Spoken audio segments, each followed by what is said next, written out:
Bismillahirrahmanirrahim. Assalamualaikum warahmatullahi wabarakatuh. Salam. Waalaikumsalam.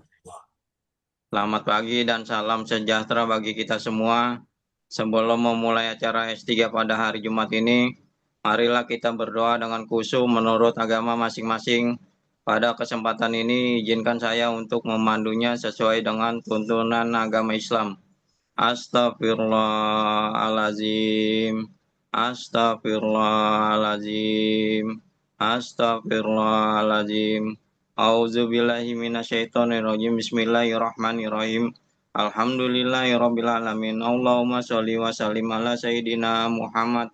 Allahumma akhrijna min julmatil wahmi wa akrimna bi nurul fahmi wa alaina bimarifatil ilmi wasahilana abwaba fadlika ya arhamar rahimin. Allahumma jidna ilman nafi'an wa amalan mutaqabbalan wa rizkan halalan thayyiban mubarakatan bi fadlika wa karamatika wa rahmatika ya arhamar rahimin. Allahumma inni as'aluka bi anni asyhadu annaka anta Allah la ilaha illa anta somat. Allah allazi lam yalid walam yulad walam yakul lahu kufuwan ahad. Allahumma inna nas'aluka selamatan fid din wa afiatan fil jasad wa jinatan fil ilmi wa barakatan fil rizqi wa taubatan qabla maut wa rahmatan indal maut wa maghfiratan badal maut. Allahumma hawin alaina fi syaraqatil maut wa najanata minan nar wa afwa wal afwa indal hisab. Rabbana la tuzigh qulubana ba'da idh hadaitana wa hab lana min ladunka rahmatan innaka antal wahhab. Rabbana atina fid dunya hasanah wa fil akhirati hasanah wa qina adzabannar. Subhana rabbika rabbil izzati amma yasifun wa salamun alal mursalin walhamdulillahi rabbil alamin. Wassalamualaikum warahmatullahi wabarakatuh. Barakatuh. Baik, terima kasih Pak Nandar. Amin, amin, ya rabbal alamin. Acara berikutnya adalah sambutan dan arahan dari Kepala Biro Keuangan Setjen DPR RI, Bapak Dr. Indra Pahlevi SIP MSI. Kepada beliau, kami silakan. Terima kasih Mbak Mita selaku MC. Izin Bapak Ibu sekalian, saya menyampaikan pengantar ya untuk S3 Jumat pagi hari ini. Bismillahirrahmanirrahim. Assalamualaikum warahmatullahi wabarakatuh. Waalaikumsalam warahmatullahi wabarakatuh. Selamat pagi, salam sejahtera buat kita semua. Yang saya hormati Ibu Kiki Zakiyah, SE MAP CRP, Analis APBN Ahli Madya pada Pusat Analisis Anggaran dan Akuntabilitas Keuangan Negara, PA 3KN Badan Keahlian DPR RI selaku narasumber kita pada pagi hari ini. Yang saya hormati para kepala bagian, baik lingkungan Biro Keuangan maupun juga di unit-unit lain di Sekretariat Jenderal DPR RI, para pengawas, pejabat pengawas, dan juga para pelaksana, lalu para pejabat fungsional, serta seluruh pegawai dan peserta S3 pagi hari ini yang saya banggakan. Pertama-tama marilah kita panjatkan puji dan syukur kehadirat Allah Subhanahu wa Ta'ala, Tuhan yang Maha Esa, karena atas rahmat dan karunia-Nya kita dapat hadir dalam kegiatan sharing session Jumat pagi pada hari ini dalam keadaan sehat dan penuh semangat. Amin, amin ya rabbal alamin ya. Mudah-mudahan tidak ada yang lagi sakit ya. Kalaupun sakit dulu aja lah ya. Insya Allah sehat semuanya. Bapak Ibu sekalian, ya, hari ini di S3 pagi tanggal 5 Juni 2026, tema yang kita angkat yaitu siklus pemeriksaan BPK atau Badan Pemeriksa Keuangan. Tema ini menurut saya sangat relevan ya dan strategis bagi kita semua, khususnya sebagai pengelola keuangan negara dan pelaksana dukungan administrasi bagi DPR RI. Jadi di semua unit kerja di Sekretariat Jenderal tentu melaksanakan dukungan administrasi tersebut ya. Tidak hanya Biro Keuangan, muaranya memang di Biro Keuangan. Sebagaimana kita pahami bersama, pemeriksaan oleh Badan Pemeriksa Keuangan bukanlah suatu kegiatan yang berdiri sendiri pada saat auditor hadir di lapangan. Jadi biasanya di bulan-bulan April, Mei, bahkan mulai dari Maret kalau nggak salah ya, auditor BPK melakukan pemeriksaan kepada seluruh KL yang ada di Republik ini, termasuk juga di kita. Pemeriksaan BPK sesungguhnya merupakan sebuah siklus ya, yang dimulai dari perencanaan, pelaksanaan kegiatan, pencatatan transaksi, penyusunan laporan, proses pemeriksaan, tindak lanjut rekomendasi, hingga perbaikan tata kelola secara berkelanjutan. Jadi dia siklus ya. Nah, nanti mungkin Ibu Kiki ya yang akan menjelaskan secara lebih detail seperti apa sih. Jadi tidak hanya pada saat BPK atau auditornya datang ke kita ya, tapi dia sebuah rangkaian. Dengan kata lain, kualitas hasil pemeriksaan tidak ditentukan pada saat pemeriksaan berlangsung, tetapi dibangun jauh sebelumnya melalui kepatuhan, ketertiban administrasi, pengendalian intern yang memadai, serta budaya akuntabilitas yang tertanam dalam setiap proses kerja. Mungkin ini menjadi pegangan kita ya, sangat penting buat para pengelola anggaran di semua unit juga untuk bisa mencamkan hal itu. Karena ketika sudah masuk BPK, kadang-kadang kita juga tidak bisa memprediksi apa yang akan diperiksa menjadi sampling gitu ya. Nah, bagi Biro Keuangan pada khususnya, tentu juga buat Bapak Ibu sekalian di setiap unit kerja, pemahaman terhadap siklus pemeriksaan BPK menjadi sangat penting karena berkaitan langsung dengan berbagai indikator kinerja organisasi yang menjadi tanggung jawab kita bersama. Antara lain pencapaian opini BPK, ini menjadi tanggung jawab leading sektornya di Biro Keuangan juga. Peningkatan nilai IKPA meskipun banyak faktor yang melingkupi ya. Pengelolaan BMN yang berkualitas, serta penguatan tata kelola keuangan yang transparan dan akuntabel. Ya, kalau kita merujuk kepada hasil-hasil pemeriksaan BPK sebelumnya, bahkan yang tahun 2025, itu ada banyak temuan yang berulang tahun ya. Kalau di tempat kami itu biasanya perjalanan misalnya gitu ya. Yang sesungguhnya pelaksana perjalanannya itu adalah ada di setiap unit kerja. Lalu pengelolaan BMN juga ya, itu juga menjadi perhatian kita. Yang barang milik negaranya tersebar juga di semua unit kerja. Itu biasanya yang sering berulang tahun. Bapak Ibu sekalian yang saya hormati, dalam beberapa tahun terakhir, tuntutan terhadap pengelolaan keuangan negara semakin tinggi. Tidak cukup hanya memenuhi aspek kepatuhan, tetapi juga harus mampu menunjukkan efektivitas, efisiensi, dan manfaat dari setiap rupiah yang dikelola. Jadi patuh aja nggak cukup ternyata, tapi kita juga harus mampu ada efektivitas, efisiensinya. Oleh karena itu, saya berharap melalui S3 Jumat pagi hari ini, kita tidak hanya memahami tahapan pemeriksaan BPK secara normatif, tetapi juga memperoleh wawasan mengenai pertama, bagaimana auditor BPK maksud saya, melihat suatu proses bisnis.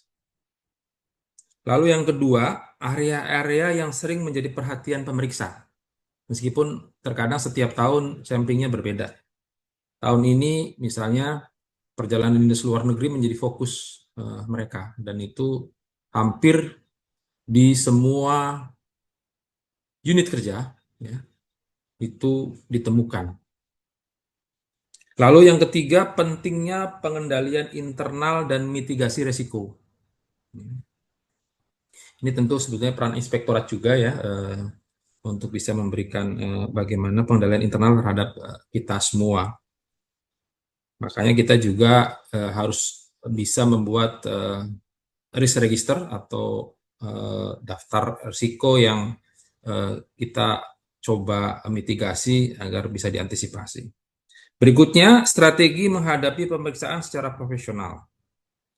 Dan terakhir, langkah-langkah yang perlu dilakukan untuk memastikan tindak lanjut rekomendasi dapat diselesaikan secara tepat waktu dan berkualitas. Pemahaman tersebut akan sangat membantu kita dalam memperkuat budaya pengawasan internal dan meningkatkan kesiapan organisasi menghadapi berbagai bentuk pemeriksaan. Baik pemeriksaan laporan keuangan, pemeriksaan kinerja, maupun pemeriksaan dengan tujuan tertentu. Kemarin kita juga, akhir 25 kita ada PDTT, ya, lalu 26 awal langsung sudah diperiksa lagi ya. Dan insya Allah ya, informasi yang saya terima di dalam grup Biro Keuangan KL Pusat, hanya satu KL yang WDP. Mudah-mudahan kita masuk ke dalam yang WTP sehingga kita bisa mempertahankan opini BPK tersebut. Bapak Ibu sekalian, saya menyampaikan apresiasi dan terima kasih kepada Bu Kiki ya, yang telah berkenan meluangkan waktu dan nanti berbagi pengetahuan dan pengalaman kepada kita semua.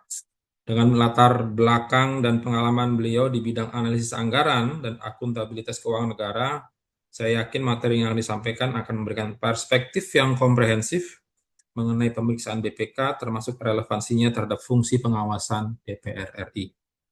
Pada seluruh peserta, saya mengajak untuk memanfaatkan kesempatan ini sebaik-baiknya. Jangan ragu untuk berdiskusi, bertanya, dan berbagi pengalaman, sehingga kegiatan ini dapat memberikan manfaat yang optimal bagi peningkatan kompetensi kita bersama.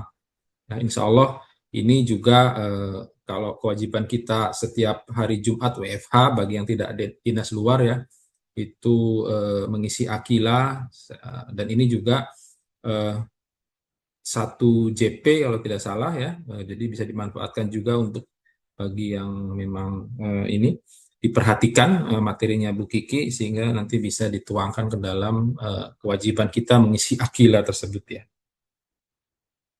Akhir kata, semoga kegiatan sharing session Jumat pagi ini dapat memperkuat pemahaman kita tentang pentingnya tata kelola keuangan yang baik, serta mendukung terwujudnya pengelolaan keuangan yang semakin akuntabel, transparan, dan berintegritas di lingkungan Sekjen DPR RI.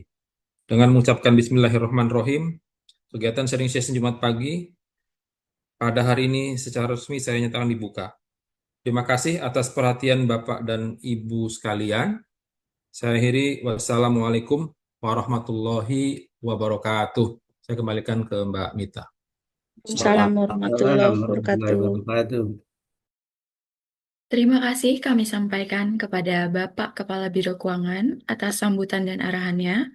Semoga arahan yang telah disampaikan dapat menjadi penguatan bagi kita semua untuk mendorong terciptanya tata kelola yang lebih akuntabel melalui kesiapan pada setiap tahapan pemeriksaan, pentingnya pengendalian internal dan mitigasi risiko, serta percepatan penyelesaian tindak lanjut atas rekomendasi hasil pemeriksaan. Selanjutnya, kita akan memasuki acara inti, yaitu pemaparan materi dengan topik siklus pemeriksaan Badan Pemeriksa Keuangan, yang akan disampaikan oleh narasumber kita pada pagi hari ini, Ibu Kiki Zakiyah, SE MAP CRP, selaku analis APBN Ahli Madya Pusat Analisis Anggaran dan Akuntabilitas Keuangan Negara. Kepada beliau, kami silakan. Ya, terima kasih Mbak MC sekaligus moderator, nanti Mbak juga ya. Sudah terdengar belum saya? Terdengar Bu Kiki. Izin Terima terdengar, Ibu. kasih. Dengar, Ya, Mbak Kiki. ya, terima kasih. Baik, Assalamualaikum warahmatullahi wabarakatuh. Salam Selamat pagi, salam sehat, salam sejahtera untuk kita semua.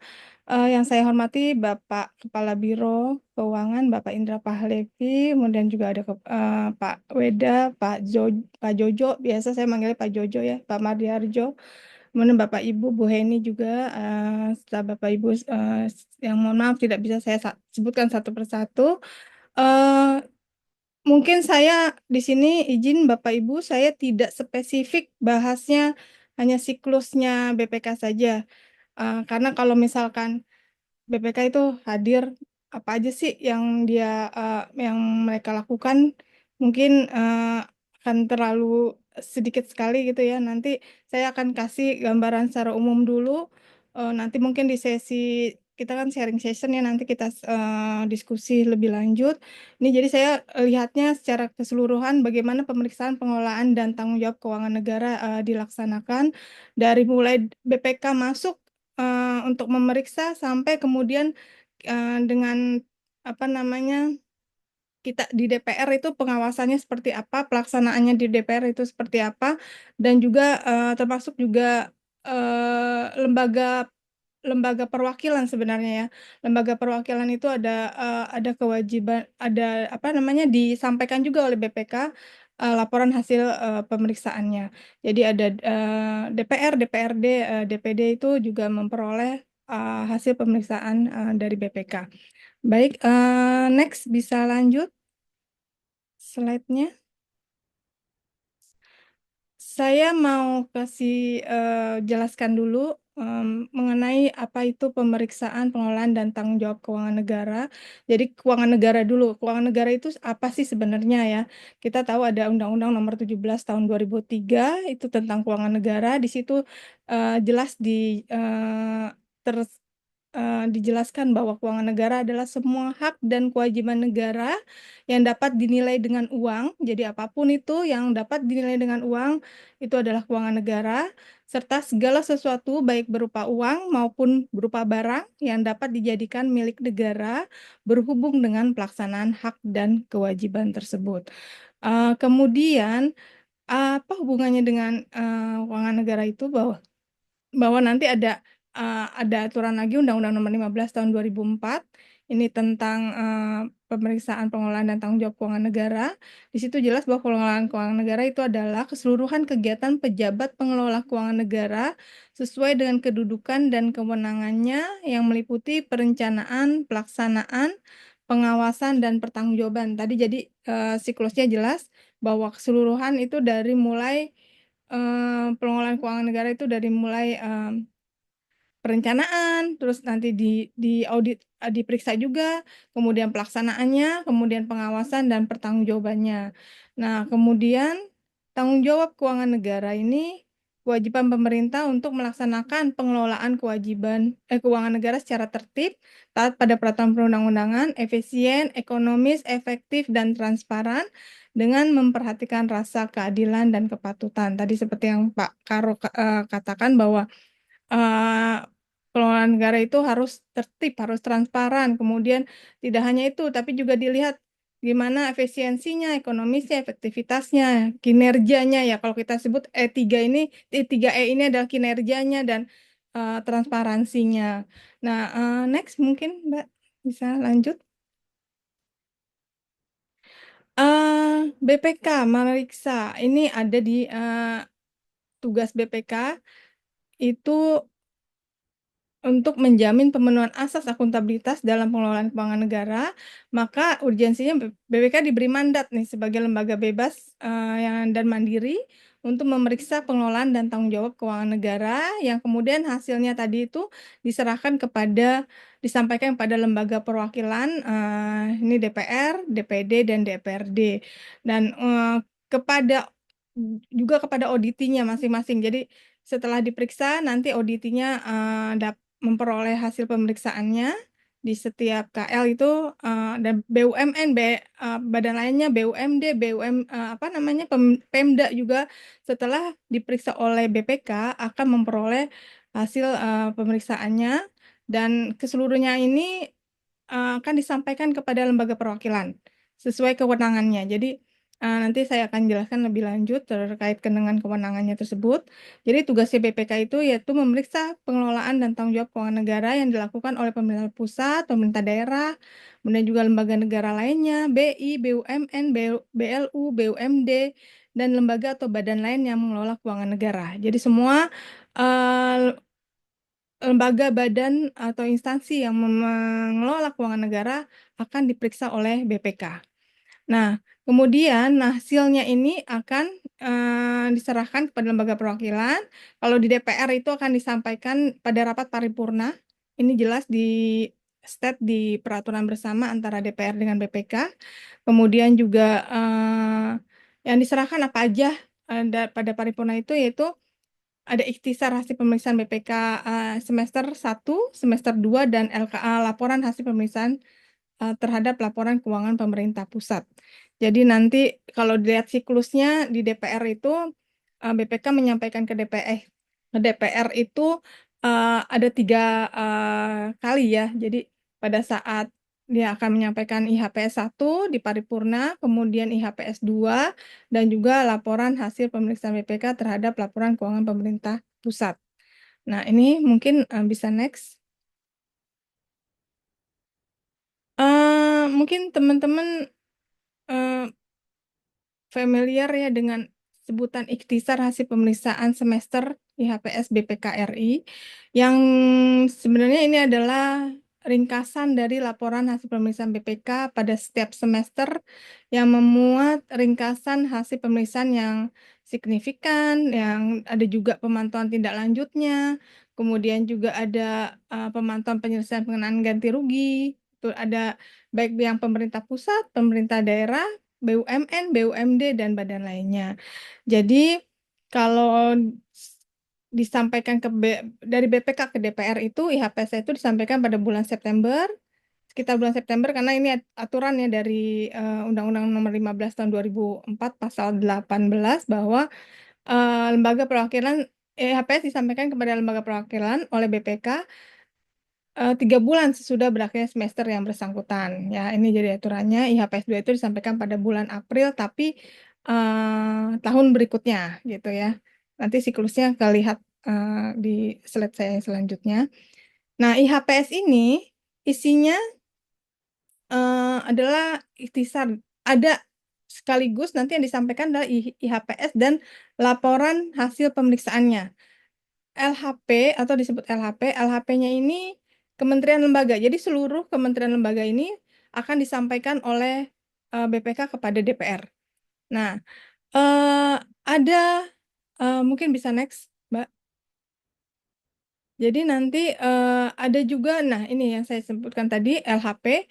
LHP ini adalah biasanya LHP laporan hasil pemeriksaan per KL. Jadi nanti misalkan DPR laporan hasil pemeriksaannya ada tuh nanti di pada saat penyampaian ke BPK itu ada.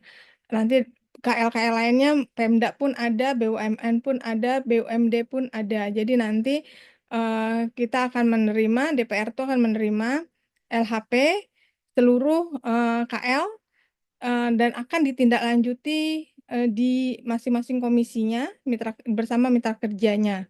Jadi itu ya.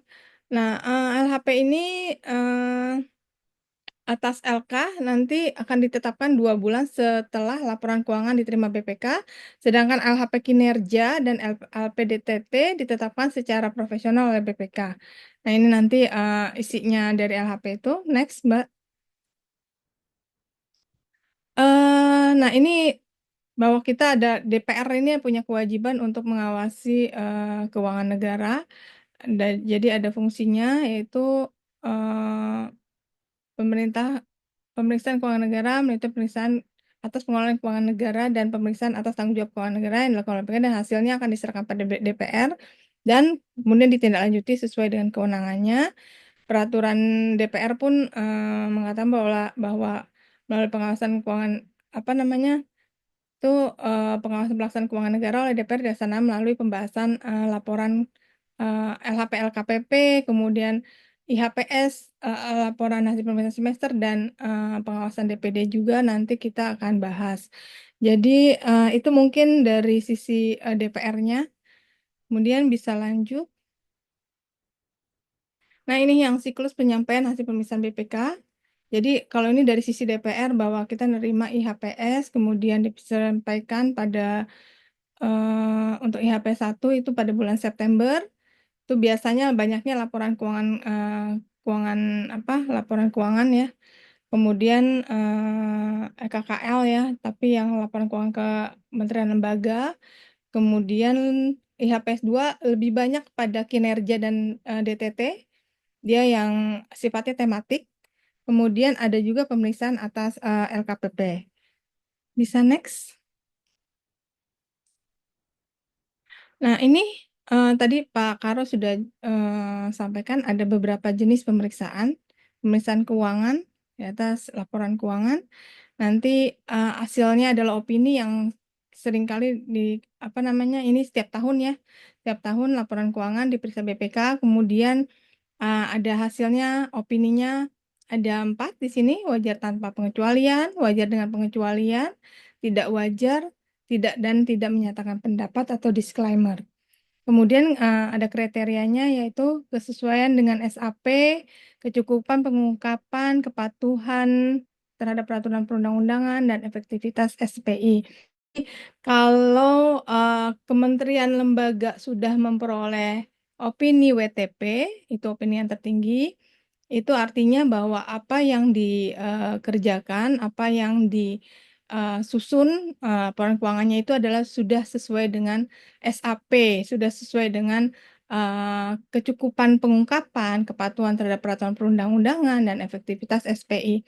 Kemudian ada pertanyaan, kadang-kadang apakah dengan sudah diperolehnya opini ini WTP apa berarti sudah tidak ada fraud gitu ya, nggak ada kecurangan atau korupsi atau segala macamnya itu tidak. Jadi seharusnya idealnya ini harusnya kalau sudah opininya WTP, hal-hal tersebut yang fraud-fraud itu harusnya sudah tidak ada, tapi ternyata ini masih tetap gitu ya. Jadi ya hanya sekedar secara administrasinya aja baik gitu.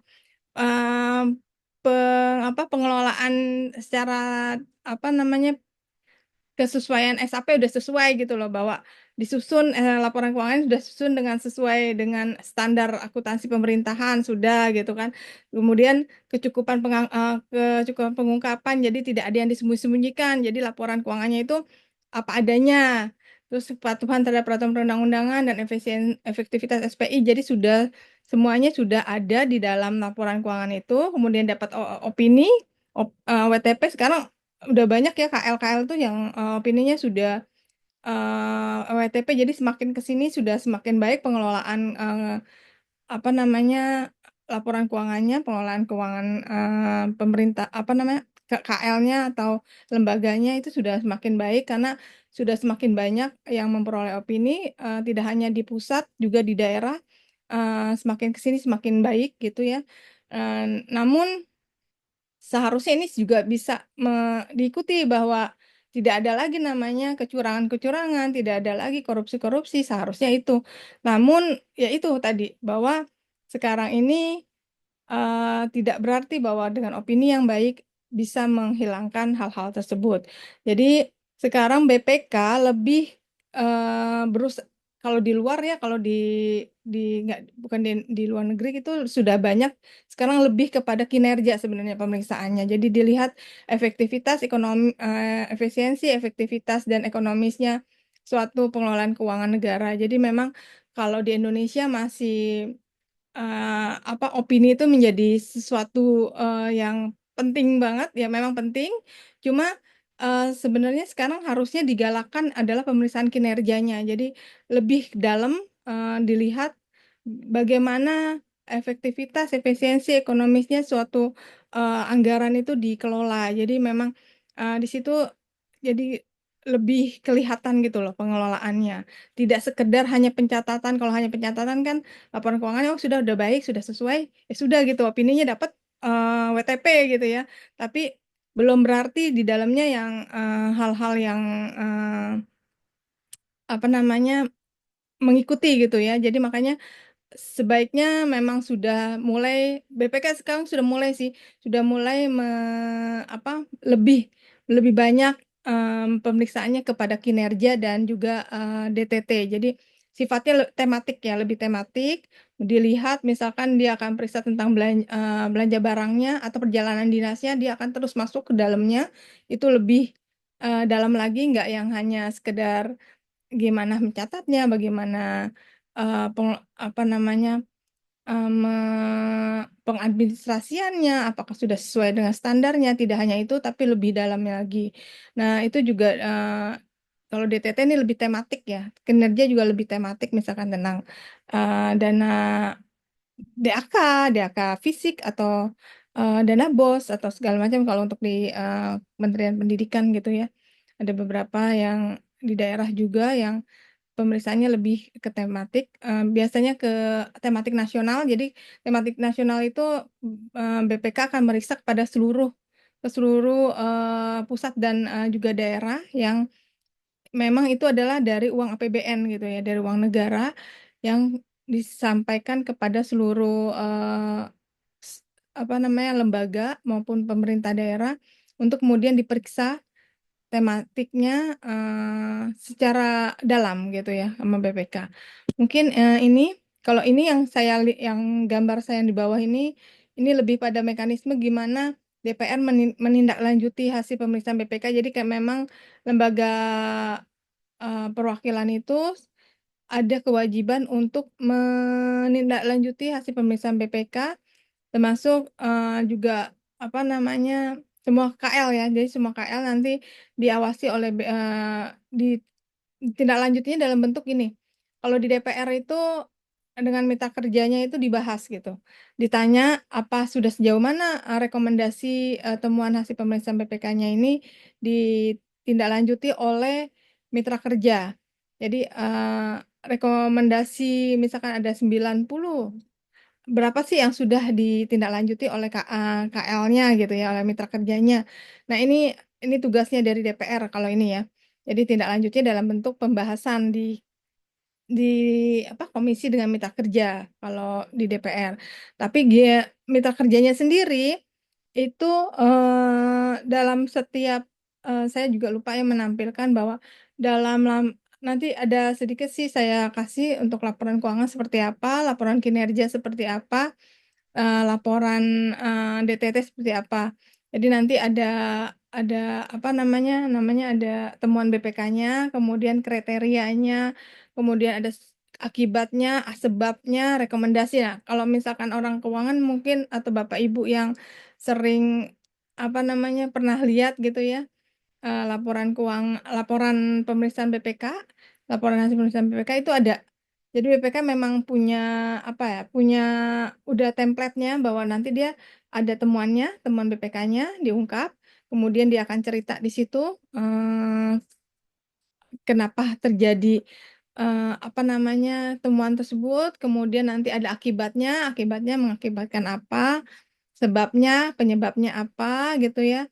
Kemudian nanti ada tanggapan auditi, dan satu lagi rekomendasi. Rekomendasi BPK itu inilah yang harus ditindaklanjuti oleh masing-masing KL gitu ya, oleh masing-masing KL. Oke, next. Bisa lanjut, Mbak, slide-nya.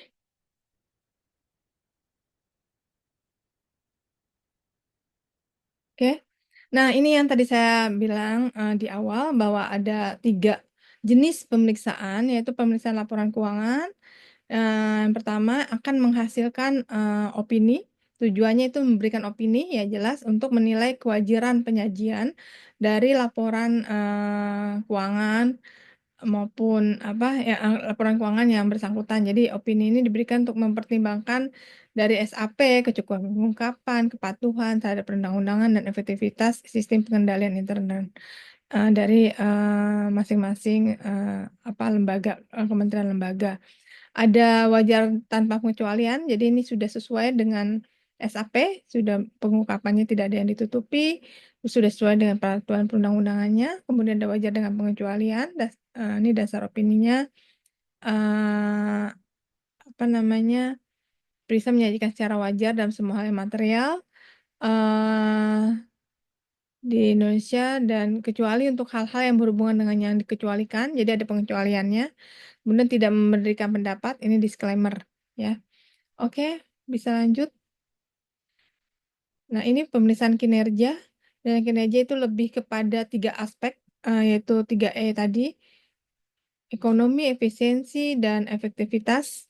Akan dilihat ini biasanya pada misalkan efektivitas pengendalian illegal fishing, jadi nanti ini seperti tematik-tematik gitu loh ya. Tematik-tematik, bagaimana terhadap, apa namanya, efektivitas penerapan kurikulum pendidikan, misalkan ada di Kementerian Pendidikan dan Kementerian Agama juga ya, tapi di seluruh Indonesia nanti itu diterapkan oleh BPK untuk pemeriksaannya.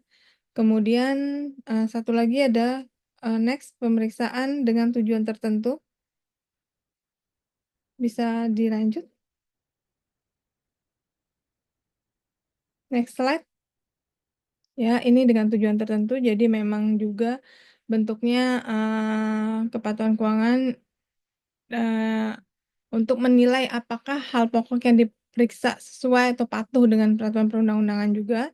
Jadi misalkan apa namanya, peraturan apa, pemeriksaan dilakukan dengan tujuan khusus ya, di luar dari pemeriksaan keuangan dan pemeriksaan kinerja tadi. Misalkan ada pengelolaan program Indonesia Pintar, nah itu diperiksa oleh BPK dengan tujuan tertentu gitu ya. Kemudian juga investigasi juga dia masuknya ke pemeriksaan dengan tujuan tertentu. Kemudian lanjut, sepertinya sudah ya. Ya, terima kasih. Ya, tadi Pak, ada beberapa sebenarnya saya terus terang kemarin agak ini ya, belum dapat info lebih lanjut bahwa ini untuk sesinya siklus pemeriksaan BPK aja apa saja sih yang mau disampaikan. Kemarin saya sempat komunikasi dengan Pak Jojo. Jadi kurang lebih ini yang saya dapat gitu ya, bahwa infonya terkait dengan apa saja jenis-jenis pemeriksaan BPK, kemudian bagaimana tindak lanjutnya. Jadi memang penting di awal, dan ini juga perlu adanya kerjasama dengan inspektorat masing-masing lembaga, kementerian lembaga untuk bisa memitigasi risiko dari temuan-temuan. Jadi memang di awalnya sempat BPK tuh ingin ada pemeriksaan pra audit ya namanya ya. Jadi sebelum benar-benar diperiksa, jadi harusnya memang sudah dimitigasi oleh inspektorat di dalam untuk bisa sebagai APIP ya, untuk bisa mengurangi apa namanya, hasil-hasil mengulangi temuan-temuan di yang apa namanya, mengurangi resiko dari teman-teman yang lebih lanjut. Nah, tadi juga Pak Indra juga menyebutkan bahwa ada beberapa temuan-temuan yang berulang. Nah, ini banyak sekali Pak, ya, Bapak Ibu ya. Jadi banyak sekali temuan-temuan yang diungkap oleh BPK yang berulang nih. Berarti kalau yang berulang setahu saya itu adalah temuan-temuan yang memang belum ditindaklanjuti oleh stakeholder-nya. Jadi memang ada temuan-temuan yang rekomendasi ya, tapi bukan temuannya tapi rekomendasi temuan yang memang belum selesai. Jadi dia misalkan di tahun ini dia dapat temuan kemudian tentang belanja perjalanan dinas, kemudian ada beberapa rekomendasi yang harus dilaksanakan, tapi ini lama gitu loh, belum sampai selesai ditindaklanjuti gitu. Jadi sudah ditindaklanjuti tapi belum selesai, karena kan tindak lanjut itu ada beberapa ya tahapannya. Jadi kalau memang sudah ditindaklanjuti tapi belum selesai, ada tindak lanjut yang sudah selesai, berarti sudah selesai gitu. Ada tindak lanjut yang memang belum, masih dalam proses, itu tetap itu harus didorong untuk bisa penyelesaiannya. Ini peran APIP juga, peran inspektorat juga penting sekali untuk bisa menyelesaikan tindak lanjut temuan BPK ini. Jadi memang kalau yang berulang biasanya ini karena rekomendasinya belum belum selesai di apa belum selesai dipenuhi, belum selesai ditindaklanjuti, jadinya pas ada temuan BPK lagi itu masih ada gitu ya, masih menjadi temuan BPK karena memang belum selesai ditindaklanjuti. Nah, sebenarnya strateginya ya itu harus ada apa eh, kepada unit kerja yang memang ada temuan BPK-nya, ini memang harus segera untuk menindaklanjuti temuan BPK-nya. Memang ada hal-hal yang kadang sulit untuk bisa ditindaklanjuti, misalkan eh, orangnya sudah pensiun ya Bapak Ibu udah pensiun, kemudian sulit untuk bisa dia harus kembaliin uang, misalkan sulit untuk bisa dicari lagi orangnya. Nah ini hal-hal ini sebenarnya harus gimana sih caranya? Ini BPK juga sebenarnya eh, ada beberapa kalau hal-hal yang sudah tidak mungkin untuk ditindaklanjuti, itu biasanya BPK ada diputihkan gitu loh, temuannya diputihkan. Tapi ini juga nggak semudah itu karena memang ada proses lagi di BPK-nya yang ada ketentuannya apa-apa saja yang bisa diputihkan temuannya itu. Jadi tidak semua temuan BPK itu bisa begitu saja diputihkan gitu, dianggap selesai. Nah, memang langkah untuk percepatan tindak lanjutnya itu ya harus ada koordinasi bersama lah. Harus harus unit kerjanya itu harus memang serius, komitmen komitmen sih, komitmen dari pimpinan ini yang penting bahwa untuk menindaklanjuti suatu temuan BPK itu harus ada komitmen dari pimpinan untuk eh, memang aware gitu ya, untuk bisa memenuhi rekomendasi apa yang menjadi rekomendasi yang sudah disampaikan oleh BPK-nya.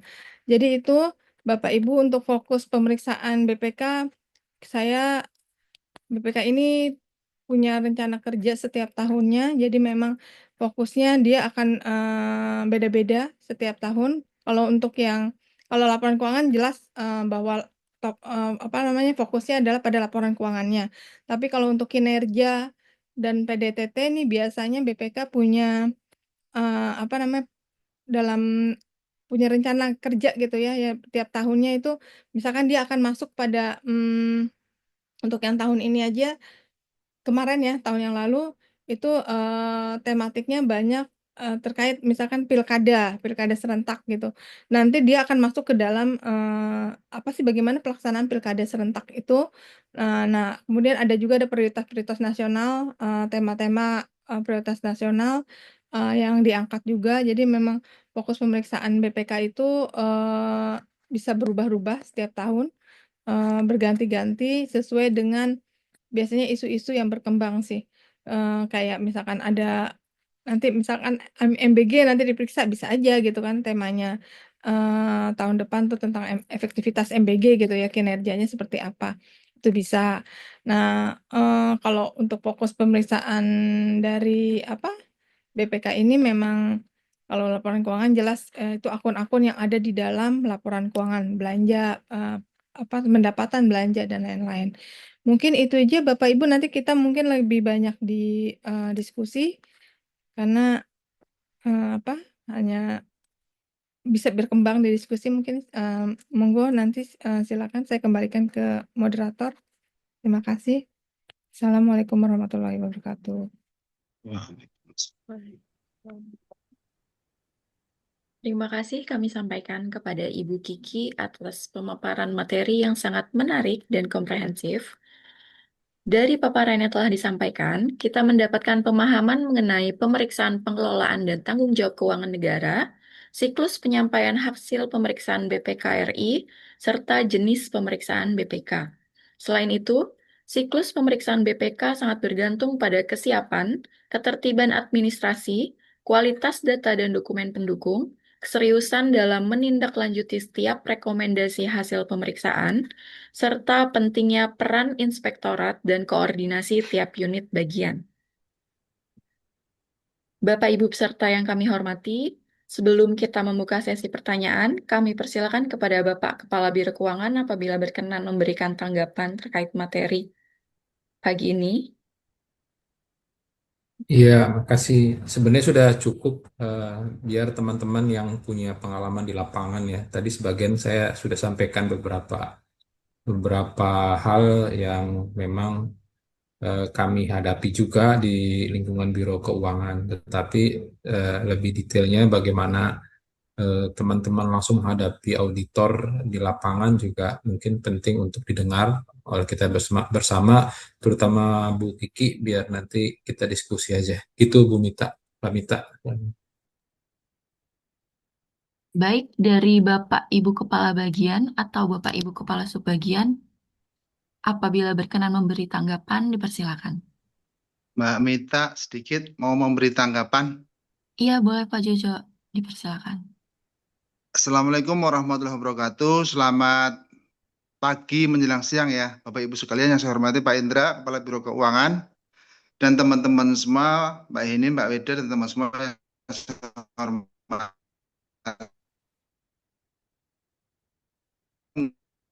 Ingin mendukung apa yang disampaikan oleh ya tadi ya, bahwa BPK itu memang mempunyai kegiatan untuk melakukan audit kepada kementerian lembaga, dan untuk tahun-tahun ke depan tentunya pemeriksaan dengan tujuan tertentu, pemeriksaan kinerja akan lebih meningkat lagi untuk tahun ke depan, karena kementerian audit tentang administrasi saya kira sudah biasa ya, artinya di semua KL itu sudah dilakukan. Sedangkan untuk biasa anggota DPR itu pengennya audit kinerja dan audit dengan tujuan tertentu. Itu yang pertama. Yang kedua, sebagaimana entry meeting dengan inspektorat kemarin, inspektorat 2 kalau nggak salah ya, memang digarisbawahi untuk kedepannya untuk Sekjen DPR tahun 2026 itu sesuai dengan register yang sudah kita tuliskan, bahwa ke depan inspektorat akan menitikberatkan kepada audit tentang perjalanan dinas. Jadi ini sebagai early warning ya, early warning dari inspektorat bahwa untuk perjalanan dinas, untuk pertanggungjawabannya harus dilakukan sesuai dengan perencanaan dan keterjadian. Artinya SPPD itu berjalan itu harus dilakukan dengan benar-benar apa adanya, tidak dilakukan secara fiktif. Karena terus terang saja ya, itu menjadi temuan atau high rise, atau potensi temuan yang tinggi di terutama sektor sekjen ya, sektor sekjen itu menjadi potensi yang besar akan terjadi fraud. Dan ini early warning ya, sekali lagi early warning untuk 2006 SPPD akan menjadi perhatian khusus dari inspektorat. Untuk itu ke teman-teman ya yang tahu ini agar disosialisasikan. Nah, ini solusinya adalah melakukan sosialisasi kepada tenaga ahli, kepada unit-unit yang melakukan SP perjalanan, agar dilakukan sesuai dengan ketentuan yang berlaku ya. Jangan main-main, akan menjadi temuan kita. Mungkin itu aja sih masukannya Bu Kiki. Saya mendukung apa yang dinyatakan oleh Bu Kiki tadi ya. Perlu adanya early warning, adanya sosialisasi kepada unit kerja, kepada TA, kepada stakeholder yang ada di DPR, agar 2006 tidak terjadi temuan yang berulang. Mungkin itu aja Bu Kiki. Terima kasih. Terima kasih Pak Jojo. Bisa ditanggapi ya Mbak ya? Mita, ya, terima kasih diskusinya nih. Kita diskusi aja ya Pak Jojo ya. Memang menarik. Jadi memang kemarin perjalanan dinas kebetulan di tempat saya juga badan keahlian sih sebenarnya itu inspektorat sudah mulai dalam ya masuknya ya. Jadi dilihat bagaimana pelaksanaan perjalanan dinasnya, kesesuaian dengan dokumennya. Ini sebenarnya jadi ini juga, jadi ke depan sudah baik inspektorat tentu sudah bisa memitigasi risiko-risiko apa namanya yang akan lebih jauh lagi gitu ya. Fraud lah, kalau sudah fraud kan nanti malah malah nanti ke aparat penegak hukum malah lebih repot ya. Jadi memang kalau memang bisa kita minimalisir dulu di awal, dimitigasi dulu hal-hal tersebut, kan akan lebih baik gitu. Jangan sampai kemudian masuk BPK temuannya jadi temuan yang kemudian muncul di LHP gitu ya. LHP ini kan dibaca banyak orang gitu. Laporan hasil pemeriksaannya dibaca banyak orang, kemudian dipublish gitu ya di luar, itu kan akan lebih tidak enak gitu ya, tidak enak dan nggak baik juga untuk nama lembaganya. Jadi memang perannya inspektorat ini sangat penting di dalam memitigasi resiko-resiko temuan. Dan untuk yang berulang ini memang perjalanan dinas tuh tidak hanya di DPR aja sih sebenarnya yang jadi concernnya. Jadi banyak juga di lembaga-lembaga kementerian-kementerian lain yang eh, banyak, kalau saya baca tuh LHP ke KL-KL itu hampir semua malah ya perjalanan dinas itu jadi masalah gitu. Padahal jumlahnya juga nggak banyak sebenarnya, nggak banyak. Tapi kalau sudah jadi teman BPK itu pasti akan diungkap di LHP, di laporan hasil pemeriksaan. Ini akan dibaca banyak orang walaupun sedikit-sedikit gitu ya, jumlahnya hanya hanya sisa-sisa sedikit, tapi kalau memang tidak di kalau sudah menjadi temuannya BPK ya sudah, itu akan diungkap gitu di LHP. Dan ini harus ada rekomendasi temuannya itu harus memang dilaksanakan, ditindaklanjuti. Kalau tidak ditindaklanjuti artinya belum selesai, dan ini dianggap nanti di tahun berikutnya akan muncul lagi gitu, dianggap bahwa ini tidak diselesaikan dan akan menjadi temuan kembali di tahun berikutnya, yang inilah yang akan disebut dengan temuan yang berulang-ulang gitu lah. Nah, eh, jadi memang kalau sudah menjadi temuan di sini di tahun ini misalkan, maka eh, apa namanya, baik untuk inspektorat itu mencegahnya lagi supaya tidak terjadi lagi di tahun berikutnya. Ya mungkin ya dia akan ini nih, akan fokus pemeriksaannya pada misalkan perjalanan dinas, ya udah dia akan fokus ke sana dulu supaya untuk memitigasi munculnya temuan yang ketika BPK masuk untuk meriksa gitu. Walaupun nanti tetap sampling ya, tetap uji petiknya, nggak semua unit kerja juga, tapi pastinya misalkan kalau misalnya perjalanan dinas pastinya apa unit yang mengelola perjalanan dinas pasti diperiksa gitu ya. Biro keuangannya pasti diperiksa gitu. Nah, ini kan nanti eh, kalau sudah masuk situ jadi temuan ya agak repot juga sih gitu ya. Jadi memang penting sekali untuk memitigasi tadi yang seperti Pak Jojo bilang gitu, yang Pak Jojo sampaikan. Pak Jojo nih saya tahu juga pernah di BAKN, jadi paham banget bagaimana alur pemeriksaan BPK dan bahkan sampai sudah kepada tahap tindak lanjutnya. Saya rasa itu, dan kami juga sering ini, malah saya sering diskusi dengan Pak Jojo juga terkait hal-hal ini. Ya, mungkin itu yang bisa saya sampaikan. Monggo yang lain silakan, Mbak. Izin Mbak Mita. Iya, dipersilakan Ibu Heni. Ya, makasih Mbak Mita. Izin Pak Karo, teman-teman semua, Mbak Kiki. Assalamualaikum warahmatullahi wabarakatuh. Eh, Waalaikumsalam. ya, menyambung tadi yang disampaikan oleh Pak Jojo, benar sekali berdasarkan hasil RR gitu ya, RR yang kami sampaikan, Inspektorat itu menetapkan saat ini teman-teman inspektor itu akan melakukan eh, pemeriksaan gitu ya, pemeriksaan terkait dengan perjalanan dinas atas keterjadiannya dan keabsahan dari dokumen-dokumen yang ada di perjalanan gitu. Nah, yang ingin saya tanyakan Mbak Kiki, tadi kan sudah ada siklus ya, sudah ada siklus dari BPK terkait pemeriksaan baik kinerja maupun keuangan.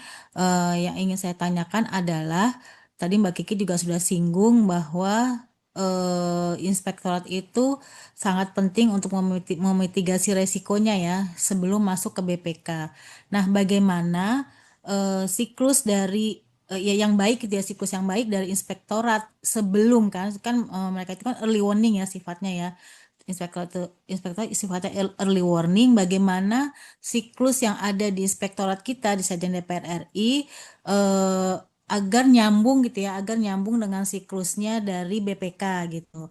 Karena menurut saya gitu sebaiknya tuh di inspektorat itu sudah ada dulu early warningnya, baru nanti apa sih yang harus diperbaiki gitu ya, jangan sampai nanti menjadi masuk ke BPK gitu. Nah itu bagaimana siklus sebaiknya, lalu bagaimana nih benang merahnya antara eh, pemeriksaan yang dilakukan oleh inspektorat dan pemeriksaan yang dilakukan oleh BPK gitu, di mana benang merahnya.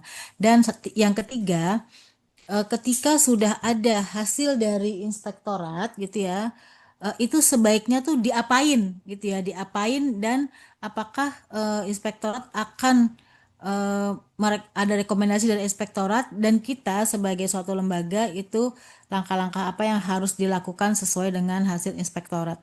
Itu aja sih Mbak Kiki, 3 pertanyaan tersebut. Makasih Mbak Kiki. Terima kasih Bu Heni. Langsung dijawab ya Mbak Mita ya. Bisa Ibu Kiki, silakan. Oke, terima kasih. Terima kasih Bu Heni atas pertanyaannya. Ya tadi memang benar ya. Jadi memang harusnya kadang-kadang nggak match ya antara yang diperiksa sama BPK sama yang diperiksa oleh auditor kita di dalam lembaga kita ya di DPR. Jadi memang ini mungkin komunikasinya harus diperbaiki gitu. Ada kerjasama karena memang kalau auditor itu kan lebih ke BPKP sebenarnya ya, kalau inspektorat ya APIP gitu, sama-sama APIP, dan dia kalau saya sih ngelihatnya sebenarnya kalau APIP itu bukan sifatnya meriksa sih, bukan sama halnya dengan BPK seharusnya, tapi dia itu sebagai apa, em, mitra juga, mitra kita sebenarnya kan.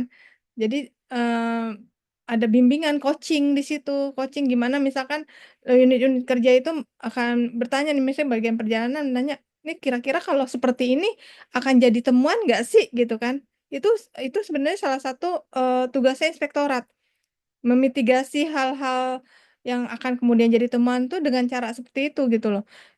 Kalau misalkan ada anggota misalnya atau ada TA yang seperti ini, gimana caranya nih? Nah, itu bimbingan-bimbingan kayak gitu sebenarnya tugasnya dari inspektorat. Jadi ini yang menjadi apa namanya, fokusnya dari inspektorat untuk membimbing, untuk mengcoaching, memberi apa namanya saran-saran sebelum sampai kemudian jadi teman BPK.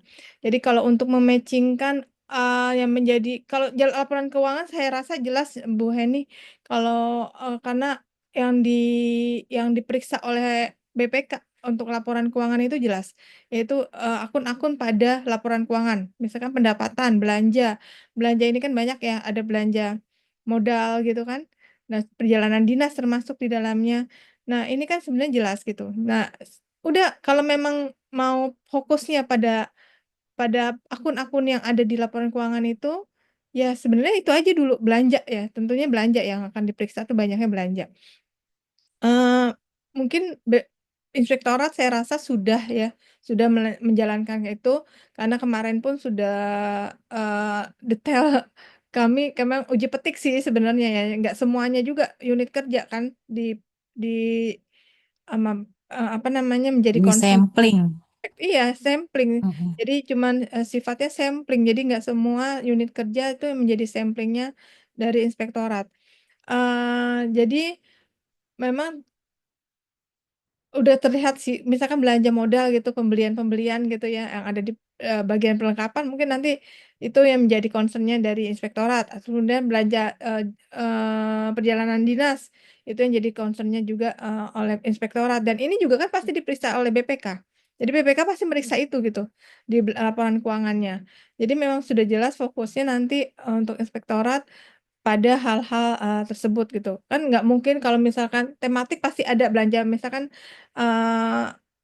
untuk belanja barang atau modal, jadi kinerjanya itu ada temuan beberapa yang saya lihat tuh di DPR tuh ada tuh laporan hasil pemeriksaan BPK atas kinerja belanja modal gitu ya. Itu ada itu temuannya, ada beberapa walaupun tidak setiap tahunnya ada juga kinerjanya nih BPK, tapi yang pasti kan pemeriksaan laporan keuangan itu pasti gitu loh, setiap tahun itu diperiksa. Nah, kalau yang belajar dinas itu yang untuk LK-nya itu ya itu aja fokus gitu loh.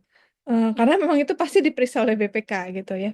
Jadi kayak tadi Pak Jojo sampaikan bahwa nanti sudah mulai nih concern karena banyak sekali temuannya nih dalam perjalanan dinas misalkan gitu.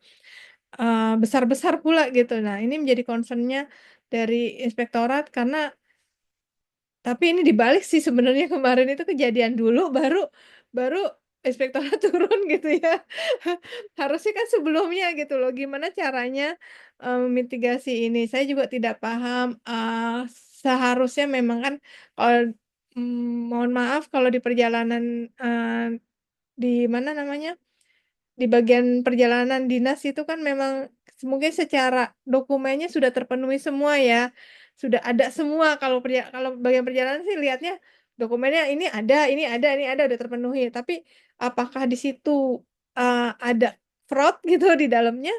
Kadang-kadang ya nggak paham gitu loh orang perjalanan dinas karena ternyata misalkan tiketnya harganya jauh lebih tinggi, lebih rendah dari yang dibeli gitu, sehingga ada kelebihan, itu kan nanti bukan tugasnya di perjalanan dinas juga untuk bisa tahu sampai hal ke dalam itu.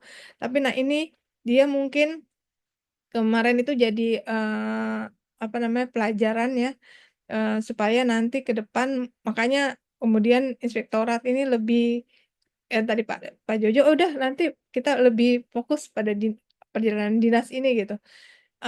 Ya mungkin nanti itu cara mencegah supaya tidak berulang sih. Jadinya itulah pencegahan supaya tidak berulang. Tapi, paling tidak kalau sudah kejadian mungkin insya Allah ke depannya, tahun depan ini hal-hal ini udah nggak ada lagi gitu loh. Karena sudah dimitigasi oleh, inspektorat gitu. Paling tidak walaupun tidak ada risiko masih tapi tidak besar ya, jadi ada penurunan risiko lah ketika sudah dimitigasi oleh inspektorat. Jadi, itu Bu Heni kalau misalkan hasil inspektorat tuh harusnya diapakan? Ya memang harusnya ditindaklanjuti. Memang tidak yang sifatnya pengembalian uang, mungkin enggak ya kalau di inspektorat ya. Tapi setidaknya ini kalau inspektorat punya, merekomendasikan, 1, 2, 3 inilah yang harusnya ditindaklanjuti oleh unit kerjanya. Jadi apapun hasilnya dari inspektorat pasti akan disampaikan pada unit kerja, akan dimintai tanggapannya, auditinya dari auditi, dari unit kerjanya, kenapa hal-hal itu terjadi nah ini pasti jadi ini juga buat unit kerja, jadi apa namanya, warning juga, jadi pelajaran dan harus, ditindaklanjuti dan ya jangan sampai terulang lagi gitu loh. Karena nanti ini kalau terulang lagi ya artinya tindak lanjutnya belum selesai sih sebenarnya gitu ya. Jadi mungkin itu kalau yang saya bisa sampaikan Bu Heni kurang lebih, mungkin, apa ada yang bisa ditanggapi lagi? Monggo. Terima kasih Mbak Hiki atas penjelasannya. Mudah-mudahan sih nanti ada ini ya, tadi ada benang merahnya gitu ya. Ada benang merahnya utamanya siklusnya tuh nyambung gitu. Siklusnya nyambung antara inspektorat dan BPK gitu. Tapi tadi benar juga bahwa seharusnya eh, inspektorat itu lebih ke early warningnya gitu ya. Ketika ada permasalahan di perjalanan dinas, apa sih yang harus dilakukan gitu ya. Mungkin sosialisasinya juga eh, perlu digencarin lagi gitu terkait dengan perjalanan dinas, baik oleh Biro Keuangan maupun oleh inspektorat gitu ya Mbak Kiki ya. Iya iya Makasih banyak Mbak Kiki.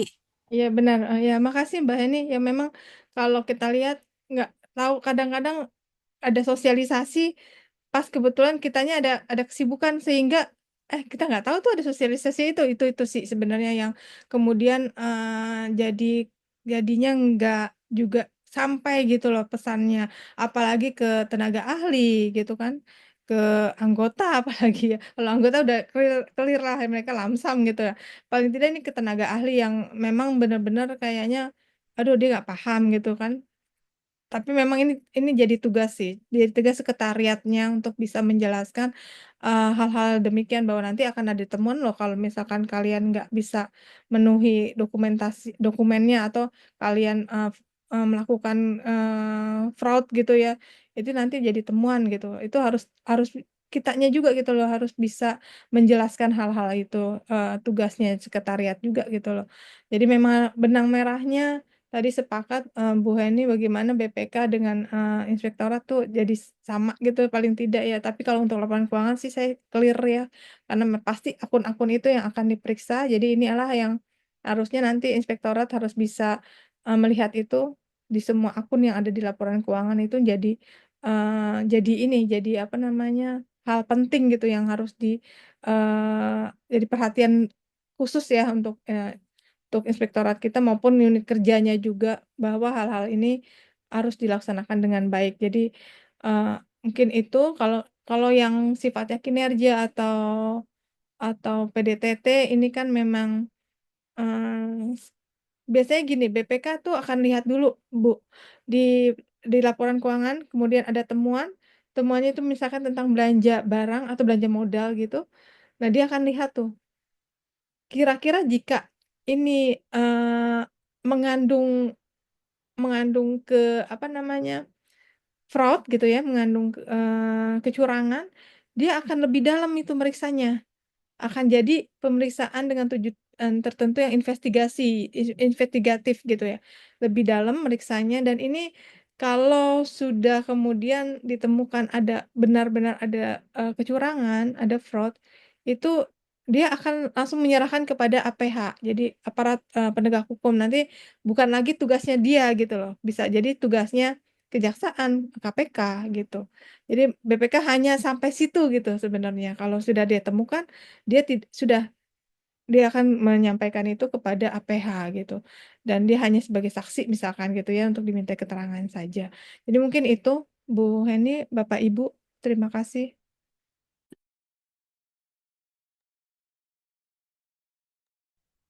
Baik, terima kasih Ibu Kiki atas tanggapannya. Dipersilakan untuk peserta yang lain apabila ingin bertanya, bisa langsung aktifkan mikrofon atau raise hand terlebih dahulu. Izin bertanya, Mbak Mita, Bu Kiki. Ya, Baik, Bu. silakan Iya, Mas Denny. ya, izin ya, Bu. Mungkin kita diskusi aja, Bu. Tadi kan Ibu sempat bilang ya, Bu ya, kalau semakin ke sini, eh, kementerian lembaga itu semakin banyak lah mendapatkan opini WTP begitu ya. Nah, sebenarnya kan eh, ada dua perspektif nih, Bu. Bisa jadi karena semakin baik, atau bisa menjadi semakin longgar pemeriksaannya, gitu kan? Nah, gimana cara kita melihat eh, pemeriksaan yang dilakukan oleh BPK itu sebenarnya semakin lama semakin baik bagi KL-nya gitu. Maksudnya KL-nya makin menerapkan eh, apa ya sistem akuntansi dengan benar gitu ya, tata kelola organisasi dengan benar gitu, Bu. Itu yang pertama, Bu. Kemudian yang kedua, jenis temuan eh, dalam pemeriksaan BPK kan ada beberapa ya Bu ya. Ada SPI gitu kan, ada kepatuhan, ada temuan laporan keuangan. Nah, secara nasional mungkin kan Ibu sering ya Bu ya. Kalau ngelihat kan pasti di PA3KN itu perspektifnya nasional ya Bu ya. Kalau kami kan di Biro Keuangan cuma fokus di Sekjen.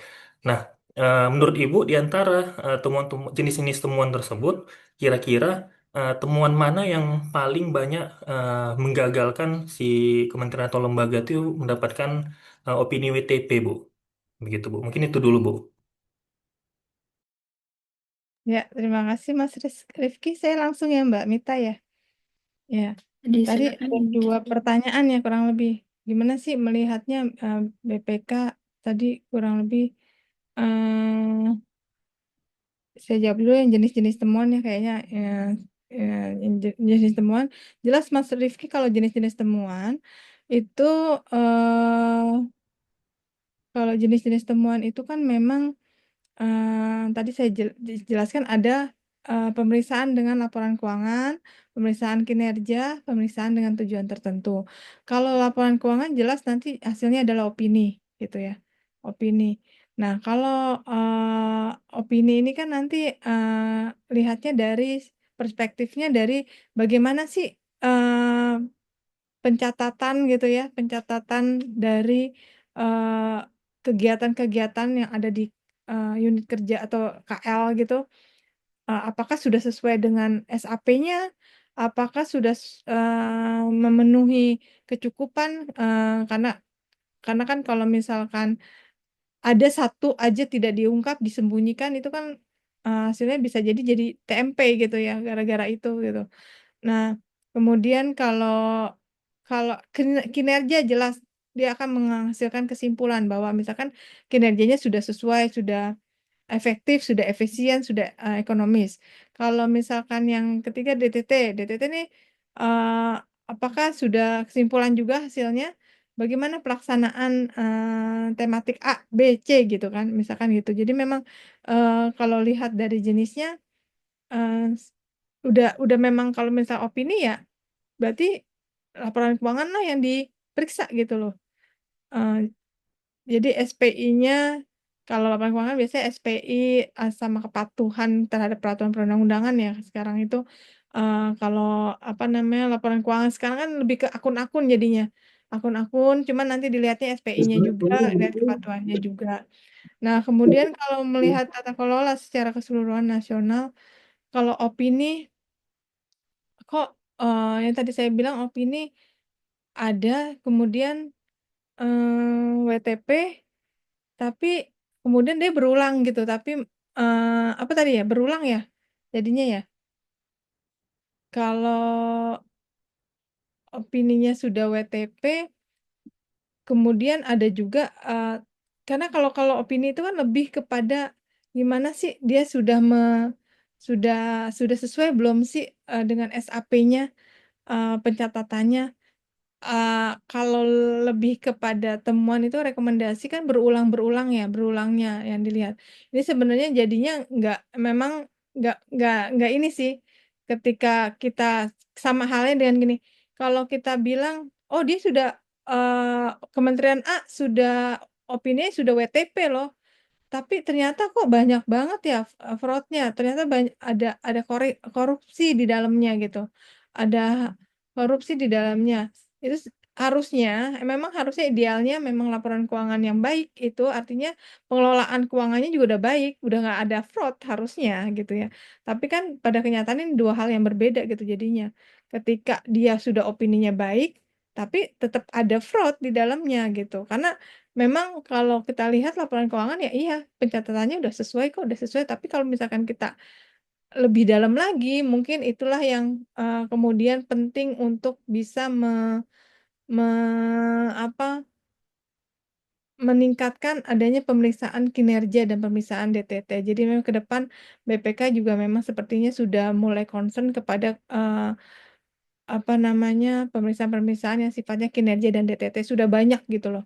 Jadi dari laporan hasil pemeriksaan yang saya pernah lihat, yang saya sering lihat bahkan karena ini pekerjaan saya di PA3KN itu kinerjanya BPK itu udah semakin banyak tema-temanya dan sudah banyak juga yang diperiksa dan dalam gitu pemeriksaannya. Begitu juga dengan DTT. Dan harusnya ini sih kalau laporan keuangan seharusnya kalau di negara-negara lain ya sudah bukan menjadi fokusnya BPK untuk meriksa. Jadi diserahin ke kantor akuntan publik jadinya. Kalau di negara-negara lain ya. Seharusnya ini juga di Indonesia sudah mulai begitu gitu loh. Jadi BPK hanya meriksa yang kinerja lebih banyak ya, lebih banyak kinerja dan DTT. Kalau kalau untuk laporan keuangan harusnya sudah diserahkan aja ke kantor akuntan publik gitu ya. Tapi kan sekarang tidak bisa begitu juga gitu karena mungkin biayanya juga tinggi pastinya kalau harus diserahkan pada apa namanya kantor akuntan publik. Jadi sebenarnya yang bisa mengontrol bahwa ini baik apa namanya semua KL itu adalah itu jenis pemeriksaannya itu. Jadi kalau misalkan dia meriksanya lebih kepada laporan keuangan ya akun-akun pemeriksaannya itu pada belanja pendapatan gitu ya. Ada beberapa hal yang diperiksa sekarang itu. Nah, jadi mungkin itu Mas Rifki, mungkin kalau ada yang saya kesilap, monggo disampaikan aja deh Mas Rifki, maaf tadi agak mungkin ada yang belum apa, belum pas gitu.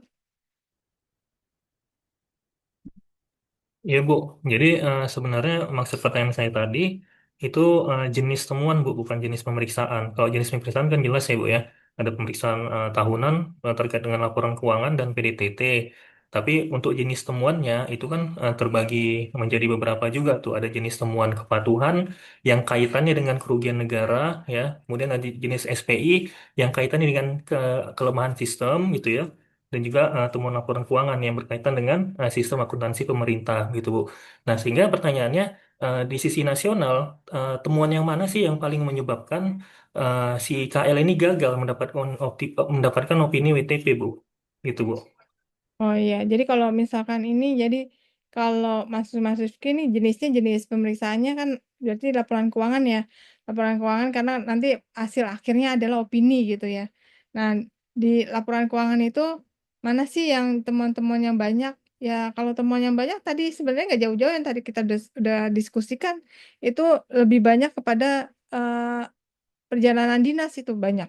Jadi di hampir semua KL yang tadi saya sudah sampaikan, jenis temuannya adalah temuan kepatuhan terhadap peraturan perundang-undangan, eh, lebih banyak ke sana karena memang hasilnya ada kerugian. Kalau SPI, sebenarnya SPI kita juga nggak boleh kemudian mengecilkan juga, karena SPI itu juga penting, menjadi bagian dari kepatuhan juga sebenarnya. Jadi makanya SPI itu harus benar, nggak berarti nanti eh, karena kalau SPI kan tadi benar dikatakan Pak Mas Rizky, lebih ke gimana apa namanya, eh, sistem pengendalian internalnya yang di dalamnya itu seperti apa gitu.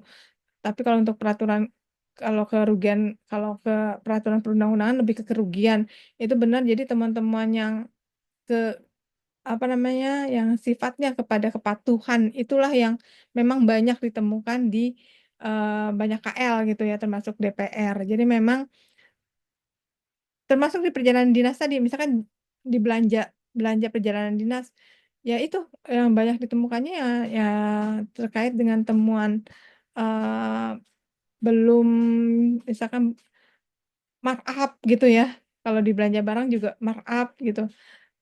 Jadi harusnya dia eh, hotel hotelnya harusnya pakai yang di apa namanya, golongan 3 gitu. Kemudian dia cari tuh hotel yang harga-harga di bawah 500 gitu. Kemudian dia bikin sendiri tuh itunya apa namanya, buktinya, bukti invoice hotelnya. Nah, itu tuh banyak kayak gitu. Di temuan-temuan BPK-nya itu banyak, dan tidak hanya tidak hanya 1 2 KL gitu, di KL-KL lainnya juga banyak yang ada teman-teman hal kayak seperti itu. Kalau untuk yang pesawat sebenarnya sekarang BPK sudah masuk ya ke dalamnya. Agak sulit itu. Nggak, harusnya sih nggak bisa sih, harusnya gitu ya. Kecuali entah, untuk semua maskapai sebenarnya BPK sudah bisa masuk semua penerbangan. Tapi kalau hotel, yang saya tahu hotel agak belum sampai ke sana banget, karena hotel itu kan banyak yang bahkan nanti biayanya akan lebih besar, biaya pemeriksaannya kata BPK. Kalau harus masuk ke semua hotel, karena ini masih agak sulit gitu. Mungkin ada beberapa kali, dan sekarang kan hotel-hotel yang besar itu sebenarnya udah tersistem ya, dia nggak akan bisa sebenarnya kalau hotelnya besar. Ini yang bintang-bintang 4 gitu ya, kayak susah harusnya.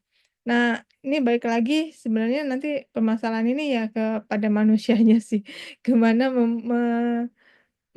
apa, supaya nggak begitu gitu loh. Karena sekarang dibikin sistem seperti ini, ada aturannya, ada sanksinya, ada aja gitu caranya tuh bisa untuk bisa akal-akalannya gitu.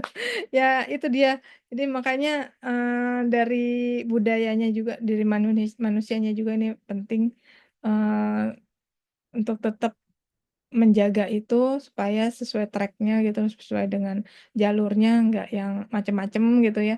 Jadi memang banyak Mas Rifki, sehingga ketika dia ada temuan perjalanan dinas yang misalkan perjalanan dinas yang kemudian ada apa kepatuhannya tidak sesuai gitu yang ternyata curang kerugian gitu kerugian yang menyebabkan kerugian negara harus mengembalikan ini akan menjadi hal yang mempengaruhi opininya laporan keuangan tersebut. Tapi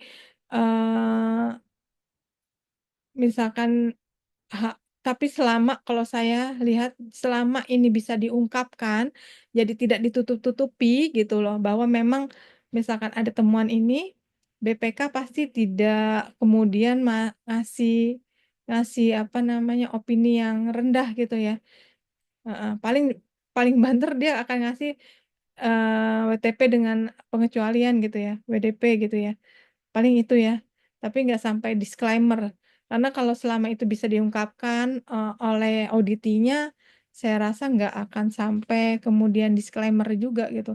Kecuali malah misalkan ada satu hal yang kita sembunyikan, itu kemudian BPK tidak dapat apa namanya memberikan opini karena ada sesuatu hal yang tidak bisa diungkapkan, yang disembunyikan oleh auditi, malah itu akan jadi disclaimer. Jadi kayak gitu. Itu hal-hal yang seperti itu. Tapi kalau kerugian kan juga dilihat kerugiannya. Kalau memang kerugian negaranya, karena kalau kita lihat ada istilahnya materialisme. Pak Jojo pasti tahu nih, temuan yang material dan yang tidak material. Jadi di BPK itu ada kriterianya dari temuan material dan tidak material. Jadi bukan berarti SPI ini temuannya tidak material, tapi bisa jadi SPI ini material gitu. BPK bisa menyimpulkan bahwa ini material dan sehingga tidak dapat memperoleh opini WTP gitu ya. Nah ini BPK punya kriterianya yang material dan tidak material. Jadi bukan berarti nilainya besar kemudian dia material juga karena dia akan dilihat dampaknya. Dampaknya seberapa besar sih gitu. Dampaknya unit kerja aja atau organisasi atau nasional itu akan dilihat. Jadi material itu bukan berarti uangnya besar, tapi kalau dampaknya tidak terlalu besar juga dia bisa jadi dia akan tetap jadinya dapat opini WTP gitu. Bisa jadi dia jadinya tetap WTP, tapi kalau uang kecil kemudian dampaknya juga besar gitu ya material dianggapnya itu bisa jadi nanti dia nggak akan dapat tuh WTP tuh gitu. Jadi materialnya dilihat. Jadi BPK tuh punya kriteria materialitis ya, material dari suatu temuan gitu. Dia material atau enggak? Kan bisa jadi misalkan pagu anggarannya berapa M gitu. Kan nggak jadi material juga kalau dibandingkan dengan pagunya yang kecil gitu kan. Tapi temuannya eh, karena pagunya kecil dia cuman kecil jadi persentasenya juga harus dilihat juga gitu loh dengan membandingkan hal-hal tersebut gitu. Jadi lebih lihatnya ke dampak sih, ke dampak dari materialistisnya si apa temuannya itu. Tuh, Mas Rifki. Semoga bisa menjawab tadi pertanyaannya ya. Ya, makasih Bu. Ya, makasih.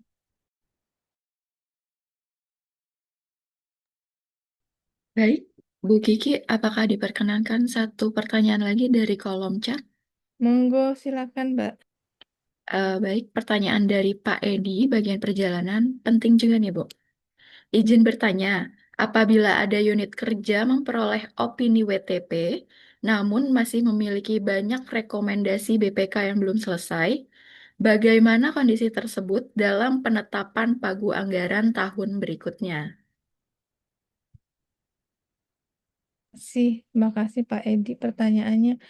Ini lingkupnya udah ini ya, udah bukan unit kerja ya, unit kerja. Karena kan kalau pagu berarti pagunya alokasi di unit kerjanya ya. Kalau kalau di apa? Kalau di kita sepertinya belum jalan itu. Misalkan dia WTP ini sebenarnya kan opini WTP untuk seluruh lembaga ya. Jadi nggak unit kerja dapat WTP, tiap unit kerja kayaknya enggak. Jadi WTP itu diberikan kepada satu kementerian atau lembaga gitu. Nah, ketika lembaganya itu misalkan dapat opininya disclaimer atau WDP, ini sebenarnya kalau di Indonesia belum nggak ngeling gitu loh. Karena apa? eh apa tadi nggak match gitu loh antara pembahasan Pagu di DPR dengan eh, keluarnya opini itu nggak match gitu loh. Waktunya tuh nggak pas, nggak sinkron. Jadi ketika IHPS 1 yang isinya laporan keuangan KL tahun sebelumnya itu disampaikan di September yang saya sampaikan di awal tadi ya paparan saya IHPS 1 beserta LHPKL-nya itu disampaikan di September, itu pembicaraan pagu alokasi pagu indikatifnya, pagu anggarannya itu sebelum September gitu. Jadi udah diketok dulu, baru tuh temuan BPK yang tahun kemarin baru keluar, baru lihat tuh DPR-nya. Kalau KL mungkin udah tahu ya, tapi kan KL nggak mungkin juga kemudian dia mau ini kan apa namanya, kalau bisa sih dapat pagu anggarannya dinaik-naikin bahkan ya, banyak yang minta tuh dinaik-naikin tuh, tapi ketika di DPR diketok anggarannya pagunya berapa setiap KL itu belum ada laporan hasil pemeriksaannya, hanya LKPP. LKPP itu kan laporan apa konsolidasian. Jadi udah antara KL ini, kalau LKPP kan udah gabungan semuanya gitu lah, antara LKKL dengan LK Bun gitu. Tapi ketika si em, komisi anggota DPR membahas anggaran di komisinya masing-masing, itu sebenarnya nggak ada datanya, nggak punya data gitu. Harusnya eh, apa namanya BPK itu makanya nggak sinkron ketika LKPP itu harusnya dibarengin. LKPP itu harusnya dibarengin dengan LHP LK-nya gitu. Jadi dia punya data gitu loh. Ketika mau netapin anggaran, pagu anggaran setiap KL itu dia punya data bahwa KL ini temuannya banyak loh gitu. Ada temuan, ada banyak rekomendasi kita lihat di tindak lanjutnya, ada banyak loh rekomendasi temuan BPK-nya yang belum dipenuhi, yang belum ditindaklanjuti, banyak rekomendasi temuan yang belum ditindaklanjuti nih harusnya pagunya dikurangin gitu, misalkan gitu ya. Kayak di Kementerian Kesehatan, Kementerian Agama itu kan banyak banget ya. Kemudian juga masalahnya banyak gitu loh. Jadi berbanding lurus sebenarnya ketika dia banyak, tapi juga nggak juga kemudian alokasi anggarannya diturunin gitu.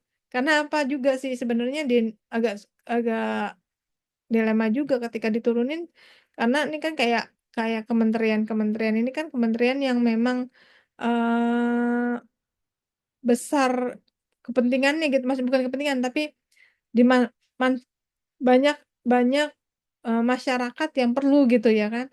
Kayak pendidikan itu kan mandatory spendingnya juga ada di dalamnya. Bagaimana dia bisa untuk dana-dana yang memang diwajibkan itu kan memang ada mandatnya gitu.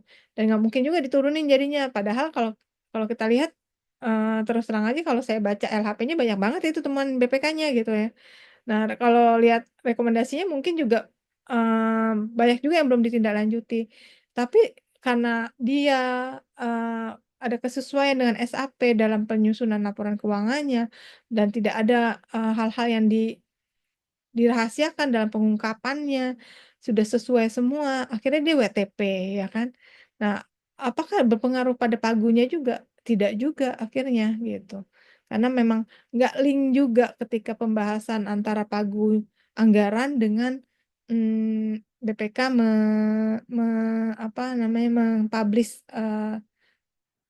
hasil pemeriksaannya. Kalau kita lihat dari awal dari yang sebelum-sebelumnya bisa sebenarnya sebagai bahan evaluasi ketika mau memberikan anggaran kepada kementerian lembaga, tapi sepertinya ini belum jalan di Indonesia tuh belum bisa begitu gitu. Beda dengan kalau di luar negeri ya. Jadi ketika dia sudah punya masalah terhadap suatu, misalkan dia punya belanja barang modal atau belanjanya itu ada permasalahan, kinerjanya tidak baik, itu akan otomatis dikurangi pagunya gitu, alokasi anggarannya. Tapi kalau di Indonesia sepertinya tidak bisa seperti itu, jadi belum jalan gitu. Masih tetap dengan pagu awal atau naik, turun pun tidak akan banyak gitu. Kalaupun itu efisiensi palingnya, dan itu pun semuanya dapat gitu kan, efisiensi pasti kementerian-kementerian lain pun akan kena gitu. Tapi kalau kemudian dapat vonis, dapat apa, eee, dia didenda karena tidak dapat apa namanya, opininya yang nggak baik atau rekomendasinya banyak yang benar ditindaklanjuti, saya rasa sekarang nih memang belum jalan sih di Indonesia gitu ya. Belum belum seperti itu gitu, belum seperti itu. Mungkin harusnya memang nanti itu dia, kinerja ini penting kemudian di digalakkan gitu supaya untuk melihat seefektif apa sih, efisien, seekonomis apa sih anggaran ini dijalankan oleh suatu kementerian lembaga gitu. Jadi itu lebih lebih dalam nanti, nggak sekedar yang hanya pencatatan, kemudian muncul opini, kemudian udah selesai gitu. Tapi harusnya lebih dalam pemeriksaannya yang ada di pemeriksaan kinerja dan DTT tersebut. Jadi memang eee, lebih digalakkan untuk pemeriksaan-pemeriksaan hal-hal yang seperti itu gitu. Itu aja Pak Edi mungkin jawaban dari saya. Terima kasih. Baik, Pak Edi, apakah cukup atau ada tanggapan kembali?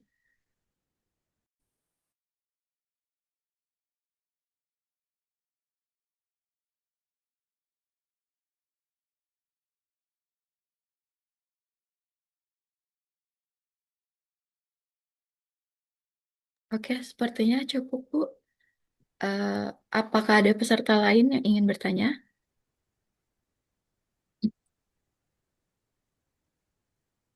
Mbak Mita, kalau nggak ada lagi yang bertanya, mungkin saya ingin menyampaikan sesuatu buat kita semua. Nanti setelah itu baru di closing.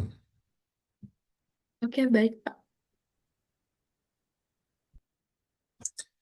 Baik, terima kasih Bu Kiki yang sudah memberikan respons juga terhadap beberapa pertanyaan, sekaligus juga berbagi pengalaman ya dengan kondisi ini.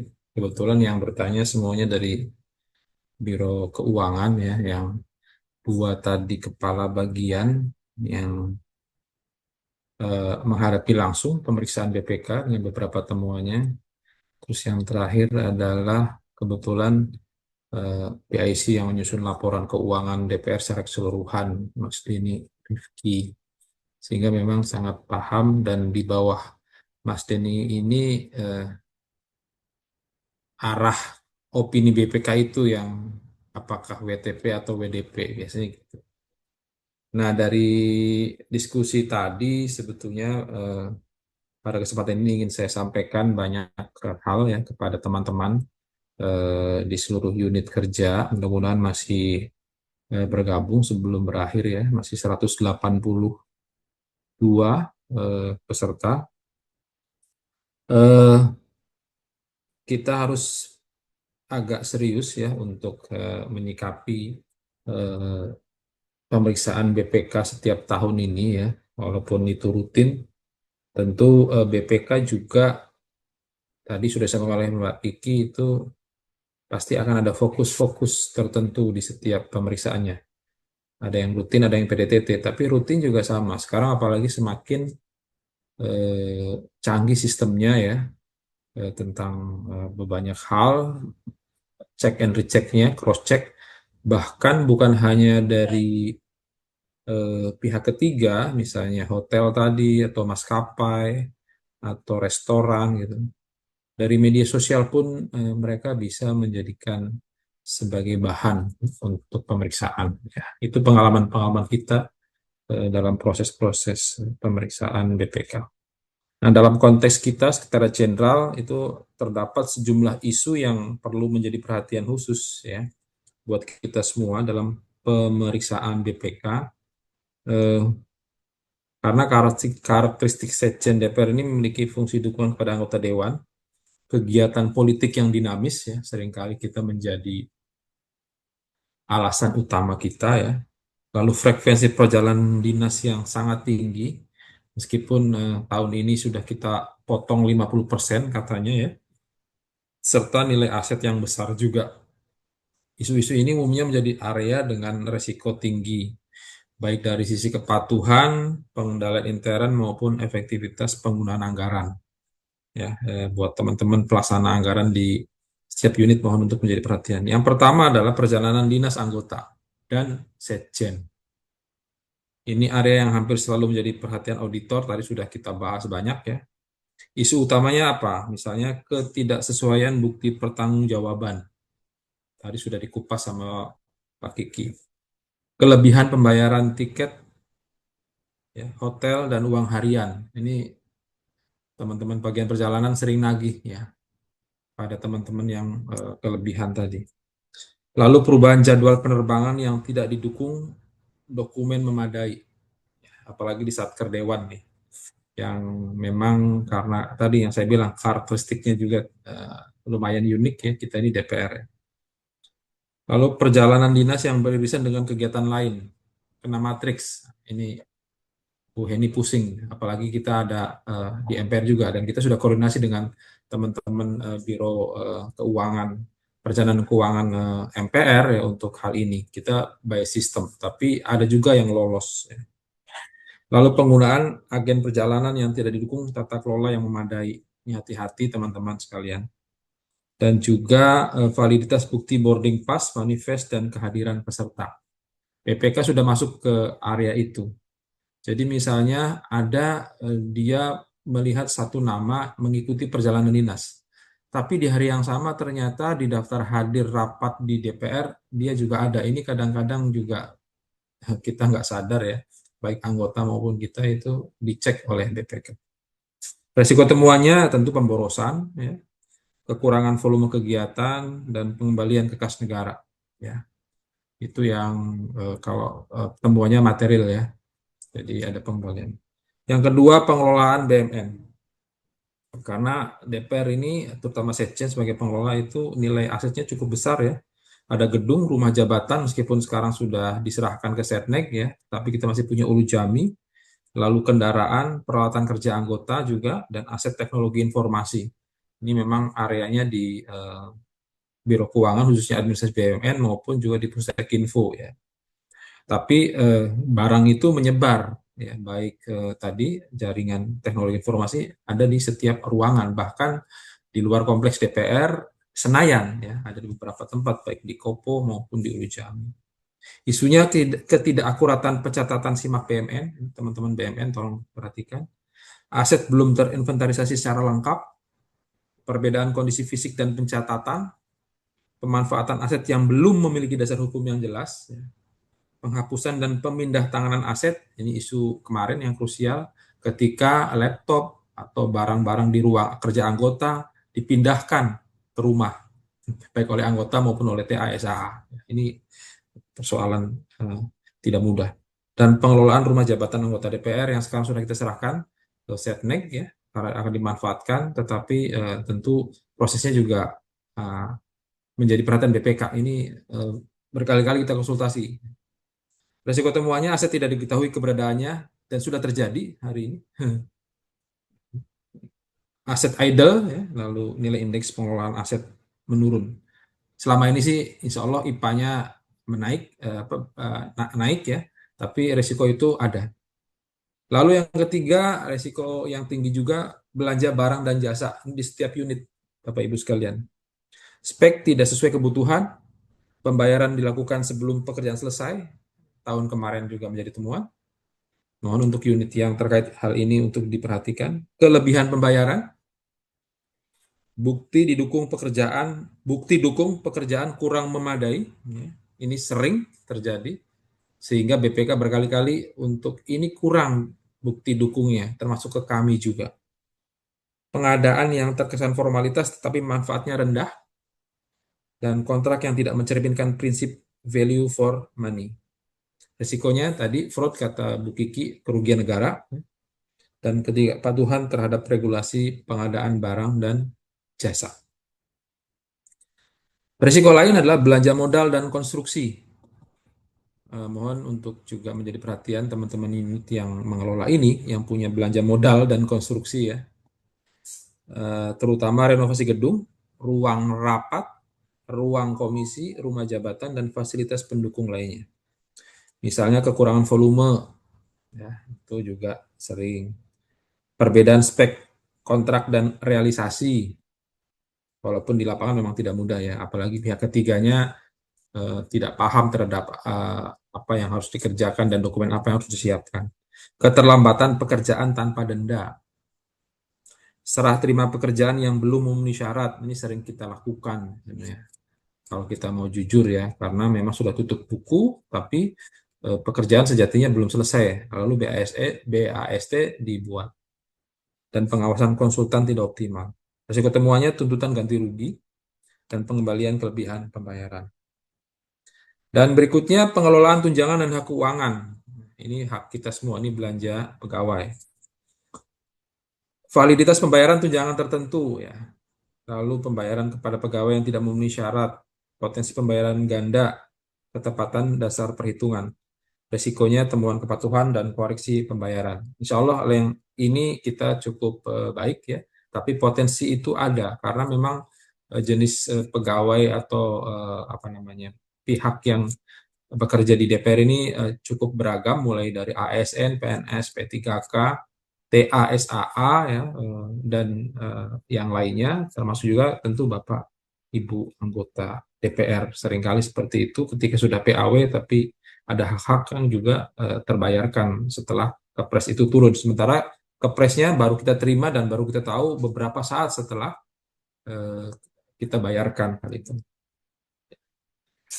Dan banyak ya pengelolaan penerimaan negara bukan pajak, lalu sistem pengendalian intern yang tadi sudah disampaikan oleh Bu Kiki, dan tindak lanjut hasil pemeriksaan BPK, serta pemanfaatan teknologi informasi dan digitalisasi. Saya pikir itu Bapak Ibu sekalian yang perlu diperhatikan ya, dalam S3 Jumat pagi hari ini, karena temanya siklus pemeriksaan BPK ya. Tadi Bu Kiki sudah menyampaikan dengan sangat baik ya, dari perspektif Bu Kiki sebagai analis APBN ya, dan pengalaman beliau juga dalam menghadapi hal ini ya, tentu menjadi perhatian buat kita semua agar supaya kita ke depan selain memahami siklus itu, tapi juga nilai kedalaman dari pengetahuan itu juga kita bisa terapkan dalam praktek kita sehari-hari, karena kita memang menghadapi langsung ya, dan dengan karakteristik lembaga kita yang cukup khusus. Itu saja mungkin Mbak Mita dan teman-teman sekalian. Terima kasih atas perhatiannya. Mudah-mudahan S3 kita pagi hari ini bermanfaat dan bisa lebih baik ke depannya. Saya ucapkan terima kasih dan saya kembalikan ke Mbak Mita selaku pembawa acara. Terima kasih. Baik, terima kasih Pak Indra atas tambahan dan arahannya. Apabila tidak ada pertanyaan kembali, izin kami tutup untuk sesi diskusi ini. Dari sharing session Jumat pagi hari ini, dapat kita simpulkan bahwa pemeriksaan pengelolaan dan tanggung jawab keuangan negara merupakan instrumen strategis. Dalam siklus pemeriksaan, BPK berperan melakukan pemeriksaan dan menyampaikan hasilnya kepada DPR untuk ditindaklanjuti, sementara Inspektorat sebagai APIP memiliki peran penting dalam memperkuat pengendalian intern atau early warning system, mengawal tindak lanjut rekomendasi, serta memitigasi risiko fraud. Dengan demikian, sinergi antara hasil pemeriksaan BPK, fungsi pengawasan dan koordinasi antar unit kerja, dan peran inspektorat menjadi kunci dalam mendorong perbaikan tata kelola dan peningkatan kualitas pertanggungjawaban keuangan negara. Dengan berakhirnya sesi diskusi, maka berakhir pula rangkaian acara sharing session Jumat pagi Biro Keuangan. Kami mengucapkan terima kasih kepada Bapak Dr. Indra Pahlevi, SIP MSI, atas arahan dan closing statement-nya. Terima kasih kepada Ibu Kiki Zakiah, SE MAP CRP, selaku narasumber atas materi yang telah disampaikan. Kami juga mengucapkan terima kasih kepada seluruh hadirin dan tim sharing session Jumat pagi Biro Keuangan yang telah membantu terselenggaranya acara ini. Diingatkan kembali para peserta untuk mengisi absensi di kolom chat yang tersedia. Saya Mita Nuraini selaku MC, mohon maaf apabila terdapat kekurangan dan kesalahan dalam memandu acara. Mari kita tutup kegiatan ini dan mengucapkan hamdalah bersama. Alhamdulillah. Alhamdulillahirrahmanirrahim. Di Pak Karo, teman-teman semua. Alhamdulillah. Live ya. Boleh, Pak Karo. Terima kasih Pak Karo. Ya, terima kasih Terima kasih, Pak Karo. semuanya.